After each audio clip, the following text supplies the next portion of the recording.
Everyone, एक बार फिर से आप सभी लोगों का हमारे क्लासेस में स्वागत है। और आज हम लोग एक मस्ट इम्पोर्टेंट टॉपिक लेकर आए हैं, सांख्यिकी यानी स्टैटिक्स। और ये चीज आप लोगों को हम जैसा कि वादा किए थे कि आप लोगों को ग्रुप डी का टॉपिक बाय टॉपिक एक एक टॉपिक आप लोग को हम कंप्लीट करा देंगे। तो ये क्लास थर्ड है। क्लास थर्ड में हम लोग सांख्यिकी पढ़ेंगे। इससे पहले हम लोगों ने नंबर सिस्टम का कुछ पार्ट पढ़ा था, ठीक है। तो जो इंपॉर्टेंट चीजें हैं वो सब आप लोग को धीरे धीरे हम लोग कंप्लीट कराते चलेंगे। ऐसा नहीं कि कोई एक ही चैप्टर में हम लगे हुए हैं 10 दिन तक, तो फिर आपके पास टाइम नहीं है। इसीलिए हम लोग सोचा कि सबको मिक्स करके थोड़ा बहुत जान ले।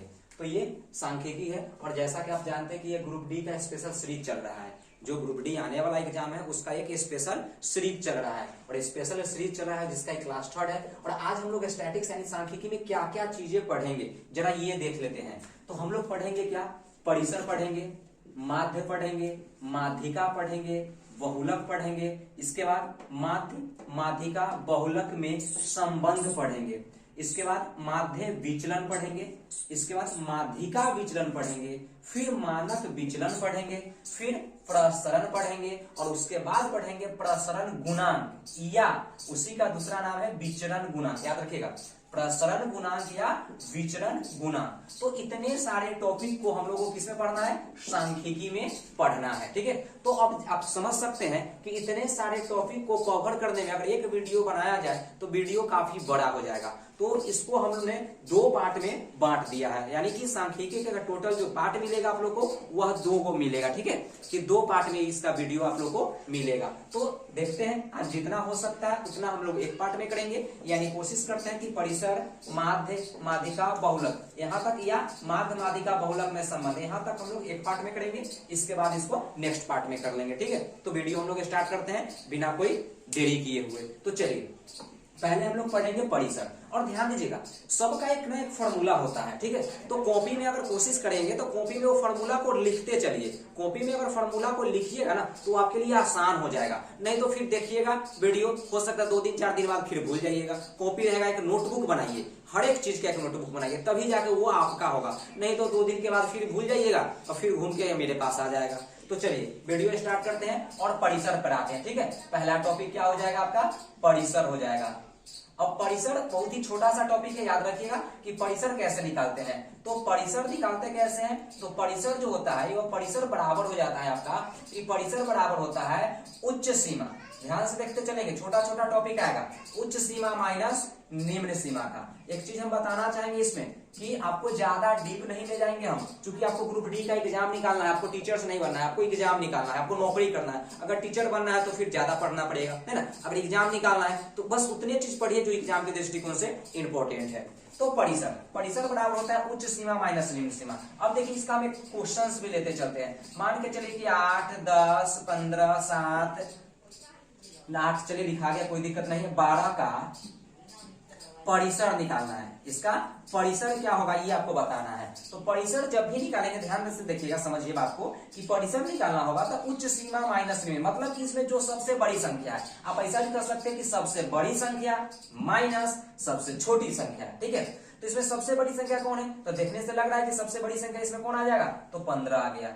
माइनस सबसे छोटी संख्या कौन है? तो देखकर बता सकते हैं कि सबसे छोटी संख्या कौन है? 7 है। अब घटा दीजिए, 15 में 7 घटाइएगा 8। ये आपका क्या हो गया? आंसर हो गया। बताइए, एकदम छोटा सा टॉपिक है ना। परिसर कंप्लीट हो गया। चलिए अब एक क्वेश्चन और देख लेते हैं परिसर का।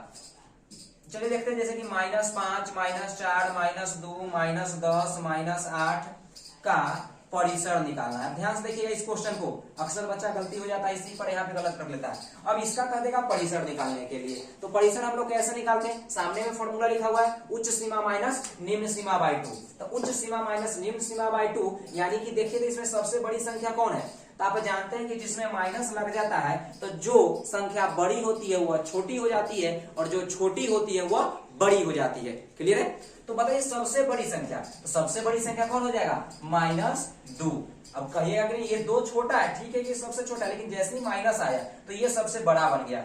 और माइनस, देखिए बीच में माइनस का चिन्ह है ना, तो माइनस, तो बड़ी सीमा होगी यानी उच्च सीमा माइनस निम्न सीमा, यानी बड़ी संख्या माइनस छोटी संख्या। अब देखिए सबसे छोटा कौन होगा? तो जो सबसे बड़ा होगा वही सबसे छोटा होगा। तो सबसे बड़ा कौन है इसमें? 10 है ना, तो यानी कि -10। अब जानते हैं कि माइनस माइनस क्या होगा? प्लस हो जाएगा। तो यहाँ क्या है? -2, माइनस माइनस प्लस 10, 10 में से 2 घटाइएगा 8, यानी इसका परिसर जो हो गया सो कितना हो गया 8 हो गया। आई होप कि परिसर समझ में आ गया होगा, इसमें कोई दिक्कत नहीं है कि परिसर क्या होता है। तो सबसे बड़ी संख्या में से सबसे छोटी संख्या को घटा देंगे, इसी को हम लोग क्या कहते हैं परिसर कहते हैं। क्लियर है, आगे हम लोग बढ़े। चलिए अब परिसर के बाद हम लोग आते हैं माध्य पर। ठीक है, अब ये सबको हम लोग मिटाते हैं, इस सब का जरूरत नहीं है, तो इस सबको हम लोग मिटाते हैं। ये चीजें आपको लिखा गया था इसलिए कि आपको पता चले कि हाँ हम लोग को क्या क्या चीजें पढ़नी है। ठीक है, तो सांख्यिकी में कितने टॉपिक है, सांख्यिकी में अगर आपने काउंट किया होगा इसको, तो सांख्यिकी में कुल 10 टॉपिक आप लोग को पढ़नी है, और 10 टॉपिक में से एक टॉपिक आपका कंप्लीट हो गया, कौन सी,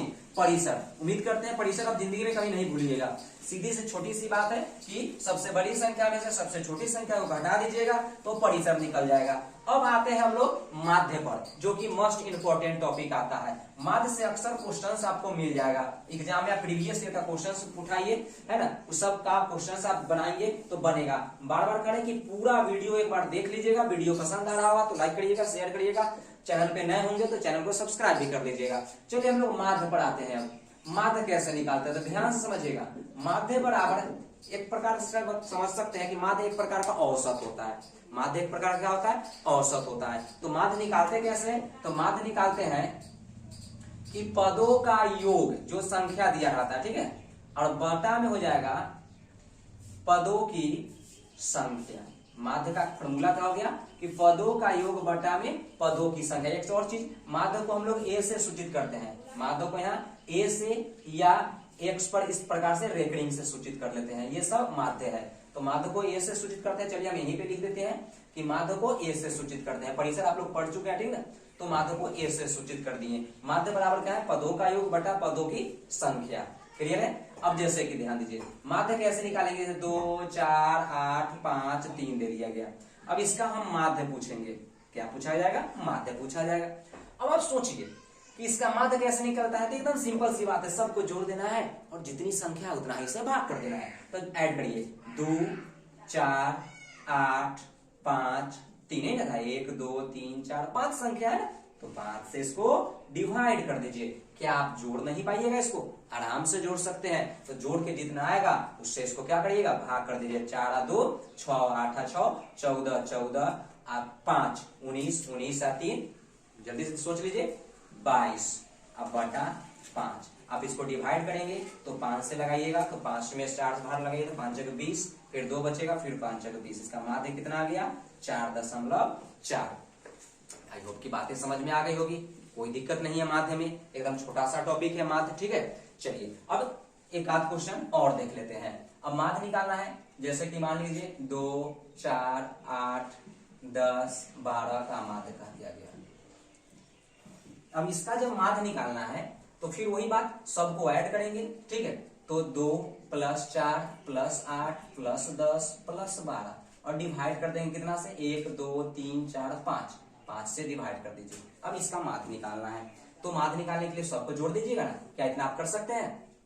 तो 4 2 6 8 6 14 14 और 10, जल्दी से बता दे, 24 24 और 10 34 34 और 2 36 बटा 5। इधर चेक कर लीजिएगा जोड़, कभी कभी जल्दबाजी में गलत हो जाता है, ठीक है। आप इसको डिवाइड कर लीजिए और डिवाइड करके जो भी आएगा वो आपका आंसर हो जाएगा। अब इतना आप कर सकते हैं, इसलिए हम इसको छोड़ते चलते हैं, ठीक है। ये आपका माध्य निकल जाएगा, भाग करके जो भी आएगा वो माध्य निकल जाएगा, ठीक है। अब चलिए माध्य में एक और टाइप का क्वेश्चन आता है इसमें, सो देखिएगा हमने कुछ क्वेश्चंस इकट्ठा करके लिख चुका है, तो इसलिए हम वो क्वेश्चंस आपको हम बताना चाहेंगे कि माध्य के लिए। जैसे कि कुछ क्वेश्चंस क्या है कि 2 3 6 5 एवं x, ध्यान से देखिए 2 3 6 5 एवं x का माध्य, ध्यान से देखिए समझिएगा बात को, का माध्य 4 है, मतलब इसका माध्य कितना है, 4 है। तो कहा गया है आपको कि x का वैल्यू बताइए कि 2 3, ध्यान से देखिएगा क्वेश्चंस को, कि 2 3 6 5 एवं x का माध्य 4 है। अब जस्ट बताइए माध्य कैसे निकालते हैं।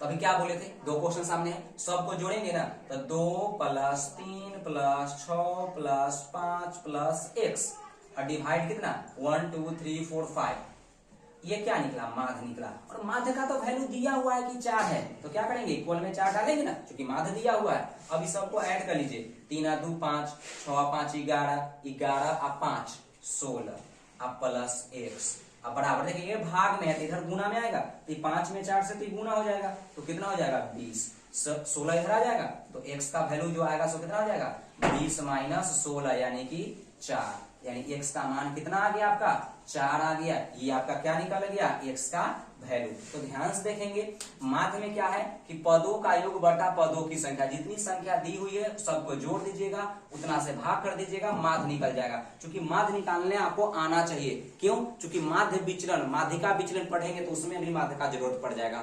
ठीक है, तो माध्य क्या होता है, सबको जोड़ दीजिए, जितना है उतना से भाग कर देंगे। कभी कभी माध्य दे देगा, जैसा कि इस क्वेश्चन में आप देख सकते हैं कि माध्य आपको दिया हुआ है और जो ये अननोन संख्या यानी x जो संख्या है इसका वैल्यू क्या कहा गया निकालिए। आई होप की समझ में आ गई होगी। चलिए नेक्स्ट आ गया, हम लोग पढ़ेंगे माध्यिका। अच्छा, माध्य का एक और टाइप होता है, चलो उसको भी थोड़ा सा हम लोग देख लेते हैं। जैसे कि कभी कभी इस तरीके का माध्य दे देगा, आपको थोड़ा सा देख लीजिएगा। मान लीजिए कि यहाँ पे कोई चर मान दे दिया गया और बारंबारता दे देगा, बारंबारता दे देगा और ऐसे क्वेश्चन देगा, तब कहेगा कि मान लीजिए कि 2 4 5 6 कर दिया गया। मान लीजिए यहाँ पे 3 2 5 1, अगर चाहे कहें 2 ही कर लेते हैं। अब इतना का कह देगा माध्य निकाले। अब देखिए ए लिखे, ए का मतलब यहाँ माध्य समझ सकते हैं आप लोग, ठीक ना, कि इसका माध्य निकालना है। तो अब इस तरीके का क्वेश्चन आ जाएगा ना, तो इस तरीके का क्वेश्चन का मतलब क्या हुआ ना कि चर जो है ये दो कितने बार है 3 बार है। यहाँ देखिए जैसे 2, तो इसमें देखेंगे तो 2 तो एक ही बार था ना, 4 भी एक ही बार है, लेकिन यहाँ इसका मतलब हो गया कि 2 जो है 3 बार है, 4 जो है सो 2 बार है, 5 जो है सो 5 बार है, 6 जो है सो 2 बार है। अब जब इसका माध्यिका निकालना, सॉरी माध्य निकालना होगा, माध्यिका नहीं माध्य निकालना होगा, तो क्या करेंगे, ये दोनों को मल्टीप्लाई यानी 2 गुने 3 है ना। क्यों? क्योंकि 2 कितने बार है 3 बार है, तो यहाँ पे 3 बार जब रहेगा तो क्या लिखेंगे 2 + 2 + 2 3 बार लिखेंगे ना, तो डायरेक्ट मल्टीप्लाई कर लेंगे। अब प्लस फिर क्या करेंगे 4 × 2 प्लस 5 × 5 प्लस 6 × 2 हो जाएगा, दोनों को गुना कर दिए। और डिवाइड, आप जानते हैं कि जितनी संख्या है उतनी से भाग करेंगे, तो संख्या कितनी है, तो ये बारंबारता जो है संख्या को बताएगा, यानी 3 + 2 + 5 + 2 सबको जोड़ देंगे ना। अब आप इसको हल करिएगा, 3 में 2 से गुना करेंगे तो 6, 4 में 2 से गुना करेंगे 8, 5 में 5 से गुना करेंगे 25, 6 में 2 से गुना करेंगे 12, डिवाइडेड बाय, इसको जोड़ लीजिएगा ना, 3 × 2 5 × 5 10, 10 × 2 12। अब आपका काम है इस सब को जोड़ लेना, जोड़ के जितना भी आएगा उसको डिवाइड कर लीजिएगा 12 से, ये आपका आंसर निकल जाएगा, यही आपका क्या हो जाएगा माध्य निकल जाएगा। इतना तो आप कर सकते हैं ना कि सबको जोड़ लीजिएगा कि 6 8 25 12 तो जोड़ लीजिए, जो आएगा 12 उससे डिवाइड कर लेंगे, आपका आंसर आ जाएगा। अब ये कंप्लीट हो गया आपका माध्य। ठीक है, अब हम लोग चलेंगे माध्यिका में। तो माध्यिका में देखते हैं कि क्या पढ़ना है, और माध्यिका छोटा सा है टर्म, ध्यान दीजिएगा माध्यिका क्या होता है। तो माध्यिका में हम लोग क्या करते हैं वो देखिए, सबसे पहले समझते चलते हैं। माध्यिका है ना, और माध्यिका को जनरली हम लोग सूचित करते हैं m से, माध्यिका को सूचित कर लेंगे m से। और माध्यिका कैसे निकालते हैं, तो जो संख्या दी हुई रहती है, जो संख्या दी हुई है, जो चर मान दिया हुआ है, उसको बढ़ते क्रम या घटते क्रम, असेंडिंग ऑर्डर या डिसेंडिंग ऑर्डर में सजाएंगे। क्या करेंगे, बढ़ते क्रम और घटते क्रम में सजाएंगे, और जो संख्या बीच में आ जाएगा ना वही माध्यिका हो जाएगा। क्लियर हो गई। अगर बीच में 2 संख्या आ गया तो उस दोनों का जो माध्य होगा वह माध्यिका होगा। एकदम छोटा सा टॉपिक है, ये सब आप लोग को पता होगा, तो पेशेंस बना के रखिए। एग्जाम में बच्चा कहाँ कंफ्यूज हो जाता है, तो प्रसरण निकालने में, मानक विचलन निकालने में, है ना, विचलन गुणांक निकालने में, माध्य विचलन निकालने में, माध्यिका विचलन निकालने में, इस जगह कंफ्यूजन होता है। माध्य माध्यिका तो जनरली बच्चा सब निकालता है, लेकिन अगर जिनको पता नहीं है वो अच्छे से इसको देखिएगा। तो अब हम लोग आते हैं माध्यिका में। माध्यिका में जस्ट हम आपको क्या बोले कि माध्यिका निकालने में क्या करते हैं, तो माध्यिका निकालने में पहले दी गई चरमान को बढ़ते या घटते क्रम में, जैसे कि देखिए 4 5 8 2 7 का माध्यिका निकालना है। बात को समझते चलेंगे, इतना का माध्यिका निकालना है। तो ऐसा देखिए दिमाग में एडजस्ट क्या रहता है, माध्य में क्या बोले थे, सब को जोड़ेंगे और जितनी संख्या उतना से भाग करेंगे। लेकिन माध्यिका में क्या होती है, माध्यिका में होती है कि पहले आपको बढ़ते या घटते क्रम में सजाइए। बहुत बच्चा क्या करता है, सीधे यह देखा करता है वो बीच में तो 8 है तो 8 आंसर मार दो, नहीं, पहले आप बढ़ते या घटते क्रम में सजाइए। तो किस क्रम में सजाना है ये आपके ऊपर डिपेंड करता है। अगर मान लीजिए कि हम बढ़ते क्रम में चलते हैं, ठीक है, हम बढ़ते क्रम में इसको सजा देते हैं, तो बढ़ते क्रम में सजाएंगे तो सबसे पहले तो छोटा के लिखेंगे। देखिए सबसे छोटा कौन है, 2 है, उसके बाद कौन है, 4 है, उसके बाद कौन है, 5 है, उसके बाद 7, उसके बाद 8। अब आप बताइए कि बीच में कौन आया, तब बीच में 5 आया, यानी माध्यिका जो हो गया सो क्या हो गया, 5 हो गया। कोई दिक्कत इसमें? उम्मीद नहीं करते हैं कि इसमें दिक्कत होनी चाहिए माध्यिका में। क्लियर है? चलिए एक क्वेश्चन और करते हैं माध्यिका का।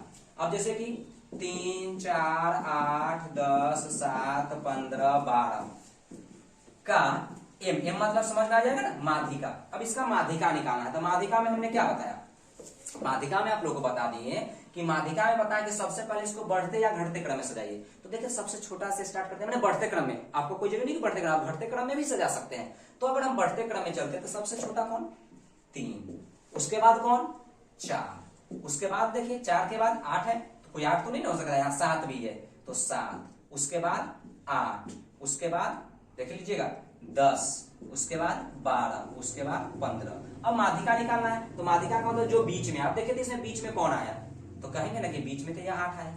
आया, देख लीजिए कि 3 संख्या इधर भी है, 3 संख्या इधर भी है, तो बीच में कौन आ गया, 8 आ गया। तो यानी माध्यिका जो आंसर हो जाएगा आपका वह 8 आपका आंसर हो जाएगा। आई होप कि क्लियर हो गई होगी। ठीक है, अब कहेंगे कि बीच में अगर 2 संख्या आ जाएगी, तो बीच में जब 2 संख्या आ जाएगी, जैसे कि आप देखिए यहाँ पे 4, 12, 10, 5, 6, 8, इतना का माध्यिका निकालना। ध्यान से देखेंगे क्वेश्चन को, इतना का माध्यिका निकालना है। अब इसके लिए क्या करेंगे, तो जब इसका माध्यिका निकाले तो सबसे क्रम बढ़ते क्रम या घटते क्रम। तो 4 है तो 4 सबसे छोटा संख्या, 4 के बाद इसमें किसको लिखेंगे, 5 की 6, 5 है तो 5, इसके बाद 6, इसके बाद 8, इसके बाद 10, इसके बाद 12। ठीक है, ये तो हो गई।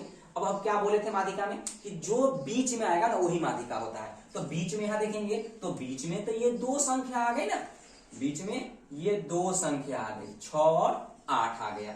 ठीक है, क्योंकि 2 इधर से छोड़ेंगे 2 इधर से, यहाँ देखिए इसमें तो एग्जैक्ट बीच में आया, यहाँ भी एग्जैक्ट एक संख्या बीच में आया, लेकिन यहाँ 2 संख्या बीच में आ गई। जब 2 संख्या बीच में आ गई ना, तब इस दोनों का जो माध्य होगा, मतलब इस दोनों को जोड़ दीजिए और 2 से डिवाइड, माध्य ऐसे निकालते हैं ना, क्योंकि पीछे हम बता चुके हैं माध्य कि 2 संख्या तो 2 से भाग कर दिए, 8 6 14/2, ऐसे कैंसिल हो जाएगा कितना, 7 टाइम्स, यानी 7 बार में 2 से कट जाएगा। ये आपका माध्यिका निकल गया। आई होप की बातें समझ में आ गई होगी कि माध्यिका कैसे निकालते हैं, माध्य कैसे निकालते हैं, इसमें कोई दिक्कत नहीं होनी चाहिए। ठीक है, नेक्स्ट आगे बढ़े। चलिए अब हम लोग पढ़ेंगे आगे माध्यिका के बाद बहुलक। ठीक है, तो बहुलक में पढ़ते हैं, और बहुलक छोटा सा टॉपिक है, बस हमको लग रहा है कि पूरा बोर्ड न भी हम मिटाएं तो उतना में काम चल जाएगा, लेकिन फिर भी चल देखते हैं। अब हम लोग बहुलक पढ़ते हैं। ठीक है, और बहुलक को m0 से हम लोग सूचित करते हैं। और बहुलक क्या होता है, तो जिस चर मान की बारंबारता सबसे अधिक हो, जिस चर मान की बारंबारता सबसे अधिक हो वही बहुलक होगा। क्लियर है, आगे बढ़े। तो चलिए देखिए, अब इसका एग्जांपल में हम लोग कुछ क्वेश्चंस देख लेते हैं बहुलक का। जैसे 4 5 3 4 2 5 4 3 का बहुलक निकालना है। अब देख लीजिए, जब इसका बहुलक निकालना है तो कुछ नहीं करना है, आपको ये देखना है कि ये जो चर मान सब दिया गया है, इसमें किसकी संख्या सबसे ज्यादा बार है, कौन सबसे अधिक बार आया है। तो देखिए तो कौन सबसे अधिक बार है, तो 4 देखिए 1 बार है, 2 बार है, 3 बार है। ठीक है, 5 को देखिए 5 1 बार है, 2 बार है, 3 भी 2 बार है, और 2 तो 1 ही बार है। तो सबसे अधिक बार कौन आया, तो 4 जो है सबसे ज्यादा बार आया, कितना बार, 3 बार, मतलब कि बहुलक जो हो जाएगा सो कितना होगा, 4 हो जाएगा, जो सबसे अधिक बार होगा। ठीक है, जैसे एक क्वेश्चन और करते हैं, 9 2 7 9 8 2 7 5 4 2 3 7 2 का अब इसका बहुलक निकालना है। ठीक है, अब देख लीजिए, जब बहुलक निकाला देखेंगे कि सबसे ज्यादा बार कौन आता है, तो सबसे ज्यादा बार आप काउंट करिएगा इसमें कि कौन जो है सो सबसे ज्यादा बार आया है। तो देखिएगा, तो 9 को अगर हम देखते हैं तो 9 1 है 2 है, बस 2 को देखते हैं तो 1 है 2 है 3 है, 7 देखेंगे 1 है 2 है 3 है। अब इस क्वेश्चन में देखिएगा कि 2 आ गया भी 2 बार, 7 भी आ गया, सॉरी 2 आ गया 3 बार, 7 भी आ गया 3 बार। प्रॉपर ऐसा होता नहीं है, ठीक है। चूंकि हम अपना मन से कुछ क्वेश्चन लिख रहे हैं, आपको हम समझाना चाह रहे हैं कि बहुलक क्या होता है। तो जो सबसे अधिक बार आएगा, तो मान के चलिए हम इस 2 को हटा ही देते हैं, ठीक है। अब तो आराम से कर सकते हैं कि 7 1 2 3 है, तो सबसे अधिक बार कौन आया? 7 आया, तो ये आपका क्या हो जाएगा? बहुलक हो जाएगा। अब कहेंगे नहीं सर, अगर 7 भी 2 बार हो, सॉरी 3 बार जैसे था, और 2 भी हम अभी 3 बार लिखे थे ना, तो बाद में हम कम कर दिए।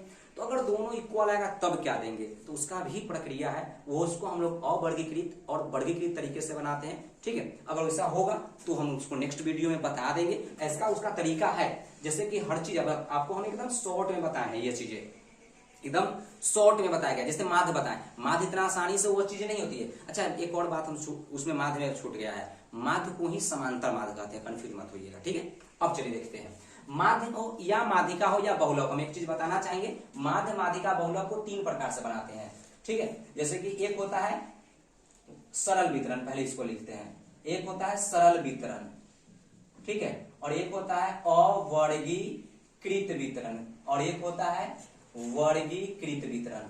ये 3 तरह का होता है, माध्य हो चाहे माध्यिका हो चाहे बहुलक हो, 3 बातें इसमें आता है, सरल वितरण, अवर्गीकृत और वर्गीकृत। ये जितना भी हम लोग पढ़ रहे हैं ये सब आप लोग को सरल वितरण के लिए जाता है। एक बारंबारता वाला क्वेश्चन जो बताया है माध्य में, वो आपका अवर्गीकृत का। वर्गीकृत उसका एक फॉर्मूला आता है हर एक चीज का, जैसा कि इसमें फॉर्मूला आ जाएगा, तब उसको निकालिएगा, ठीक है। तो उतना हम लोगों को पढ़ने का जरूरत नहीं है। चलिए, उम्मीद करते हैं माध्य कंप्लीट है, माध्यिका कंप्लीट है, बहुलक कंप्लीट है। अब हम लोग आएंगे कहां पे? तो अब हम लोग आएंगे माध्य माध्यिका बहुलक में संबंध। क्या पढ़ेंगे? माध्य माध्यिका बहुलक में संबंध, यानी ये 5वां टॉपिक आपका हो जाएगा, ठीक है। क्या पढ़ेंगे हम लोग? कि माध्य पढ़ेंगे, माध्यिका और बहुलक में संबंध पढ़ेंगे, ठीक है। यहाँ बहुलक होगा, बहुलक में संबंध क्या पढ़ेंगे? क्लियर हो गया ना कि माध्य माध्यिका बहुलक में संबंध। अच्छा, माध्यिका को ही माध्यक भी बोलते हैं, कहीं पे कंफ्यूज मत होइएगा, माध्यिका को ही माध्यक भी बोल देते हैं, ठीक है। अब इस तीनों में क्या संबंध है? तो तीनों में एक संबंध के लिए एक फॉर्मूला हो जाएगा आपका, ध्यान से इस फॉर्मूले को देखिएगा, कॉपी में नोट कर लीजिएगा कि बहुलक बराबर होता है 3 इंटू माध्यिका माइनस 2 इंटू माध्य। ये फॉर्मूला होता है कि बहुलक बराबर क्या होता है? 3 माध्यिका माइनस 2 माध्य, यानी कि माध्यिका में 3 से गुना करेंगे और माध्य में 2 से गुना करेंगे, डिवाइड घटा दीजिएगा, आपका निकल जाएगा बहुलक। क्लियर है कि बहुलक का ये फॉर्मूला होता है। अब जल्दी देखते हैं, इस पर हम कुछ क्वेश्चंस लेते हैं, और कुछ क्वेश्चंस आपके सामने में है। क्या क्वेश्चन है देखिएगा, कारण आप देखिए क्वेश्चन थोड़ा शॉर्ट में लिखेंगे, पूरा भाषा नहीं लिखेंगे, आप समझिएगा, क्योंकि भाषा लिखेंगे टाइम आपको बर्बाद होगा, वीडियो लंबा हो जाएगा। तो किसी आंकड़ों का बहुलक, देखिए हम शॉर्ट में लिख रहे हैं, बहुलक पीछे हम बता चुके हैं, किसी आंकड़ों का बहुलक तथा माध्य, माध्य को ऐसे सूचित करते हैं, तो बहुलक तथा माध्य, ठीक है, माध्य क्रमशः 18 और 24 है, तो माध्यिका ज्ञात करें। क्या निकालना है? माध्यिका निकालना है, ठीक है। अब देख लीजिए, कहा कि आंकड़ों का बहुलक तथा माध्य जो है ना, बहुलक तथा माध्य, एम ये चीज है ना, एम नॉट मतलब बहुलक, ए मतलब माध्य और एम मतलब माध्यिका, ये हम बता चुके हैं, अभी दिक्कत नहीं होनी चाहिए। जिनको दिक्कत है हम यहाँ लिखते रहे, देखिए माध्य हो गया ए, माध्यिका हो गया एम, बहुलक हो गया एम नॉट, अब दिक्कत नहीं होगी। अब ये निकालना है, तो देखिए बहुलक दिया हुआ है, माध्य दिया हुआ है, माध्यिका दिया हुआ है, तो इसमें रिलेशन है ना है, तो फॉर्मूला क्या होता है कि बहुलक बराबर 3 इंटू माध्यिका माइनस 2 माध्य, यही होता है फॉर्मूला। अब इस फॉर्मूला पर सेट कर दीजिए, बस हो गया। अब आपका काम है इसको हल कर लेना। बहुलक का वैल्यू देखिए, बहुलक है ना, बहुलक का वैल्यू दिया हुआ है 18, 3 एम, एम यानी कि माध्यिका, माध्यिका तो आपको निकालना ही है, 2 माध्य, माध्य कितना हो गया? 24। अब इसको हल कर लीजिएगा, तो देखिए 18 ये माइनस में है, तो इसको उधर ले जाएगा तो ये प्लस में हो जाएगा, 24 में 2 से गुना करेंगे, 24 गुना 48, और ये हो जाएगा 3m। अब ये दोनों को ऐड कर दीजिए, तो ऐड करिएगा तो 8 8 16, 4 1 5 1 6, इतना बराबर 3m, 3 से कट जाएगा ना 22 बार में, यानी m बराबर कितना आ गया? 22, यानी माध्यिका निकल गई 22। आई होप की बातें समझ में आ गई होगी। तो जब माध्य माध्यिका और बहुलक में संबंध पूछेगा तो आपको बहुलक बराबर 3 माध्यिका माइनस 2 माध्य यूज करना है।